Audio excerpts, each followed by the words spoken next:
American Natividad outside of Toronto Police Headquarters, where this afternoon protesters were calling to defund and abolish the police. The demonstration came on the fourth and final day of virtual town hall meetings, where hundreds registered to speak directly to those who have the power to reform policing in our city.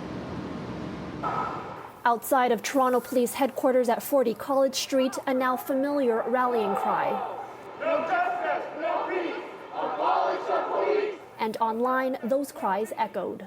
Defund from the police and also eventually abolish the police. But though many who spoke directly to members of the Toronto Police Services Board were happy to have their voices heard, call out the sham in-camera town hall meetings.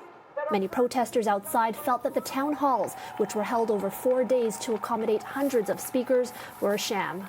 City Council already voted to not defund the police.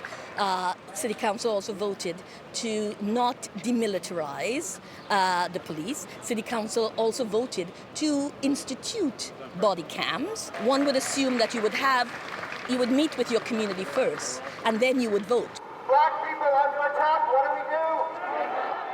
The protest was organized by the No Pride in Policing Coalition with support from Black Lives Matter Toronto, Afro-Indigenous Rising, and others. Among their demands, an immediate 50% reduction in the $1.1 billion police budget, with those funds redirected towards housing, transit, public health, and more. Bain believes policing itself must be redefined. We're saying this is how abolishing takes place. It's not an overnight issue. It is by starting to defund the police and actually restore communities. One will see that there will be less need for the kind of law and order agenda that exists and that policing carry out. Justice for Regis Koshinsky Paquette. Outside and online, the names of Black lives lost during wellness checks involving police were repeatedly read aloud. Regis Korchinski Paquette, DeAndre Campbell, and Andrew Loku, among others. I'm a trans woman, right? And so for me, the police have never made me feel safe.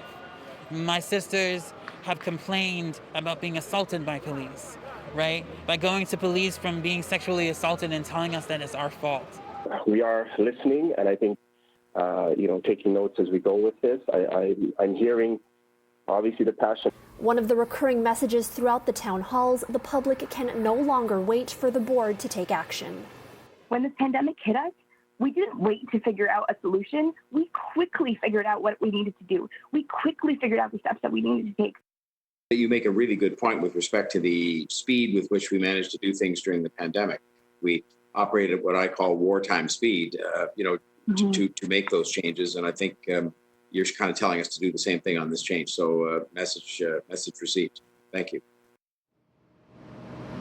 Now, one of the concerns Mayor Tory seemed most surprised about, I should say, was body cameras. A lot of people expressed that they were against body cameras, so we did ask him about this. And in a statement, a spokesperson for his office said in part, while he has taken note of all of the comments made, he believes cameras will ultimately help with matters of trust and accountability and rules governing their use. But he will raise at the board meeting and prior some of the particular concerns about the use of the cameras.